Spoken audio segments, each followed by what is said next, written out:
প্রিয় ফুটবলপ্রেমী দর্শকবৃন্দ, চ্যাম্পিয়ন্স জোনে আপনাদের আবারও স্বাগত।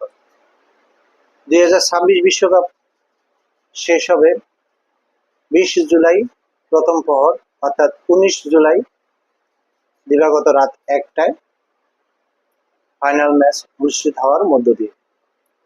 তার আগে দুটি সেমিফাইনাল 15 জুলাই ফ্রান্স ও স্পেন এবং 16 জুলাই বর্তমান বিশ্ব চ্যাম্পিয়ন আর্জেন্টিনা ও ইংল্যান্ড। আর্জেন্টিনা ও ইংল্যান্ডের মধ্যকার দ্বিতীয় সেমিফাইনাল ম্যাচটি অনুষ্ঠিত হবে আটলান্টার মার্সিডিজ বেঞ্জ স্টেডিয়ামে। ওই দিন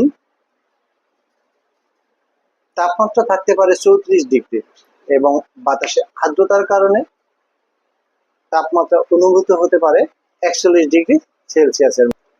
তবে চিন্তা নেই, আটলান্টার মার্সিডিজ বেঞ্জ স্টেডিয়ামে অনুষ্ঠিত হওয়া ম্যাচটি থাকবে শীতাতপ নিয়ন্ত্রিত। এখন দেখা যাক আর্জেন্টিনা ও ইংল্যান্ডের শক্তি কোথায়। আর্জেন্টিনার প্রধান শক্তি মেসির জাদুকরী খেলা এবং তাদের মধ্যমাঠের পাসিং এবং নান্দনিক ফুটবল ও সাকার আগ্রাসী মনোভাব এবং গতির ঝড় তাদের মূল অস্ত্র।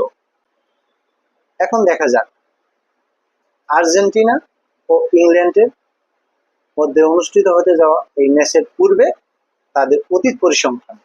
অতীত পরিসংখ্যান কি বলে? অতীত পরিসংখ্যান বলে আর্জেন্টিনা ও ইংল্যান্ডের মধ্যে অনুষ্ঠিত হয়েছে মোট 5টি ম্যাচ। তার মধ্যে 3টি ম্যাচ ইংল্যান্ড জয়ী হয়েছে এবং 2টি ম্যাচ জয়ী হয়েছে আর্জেন্টিনা।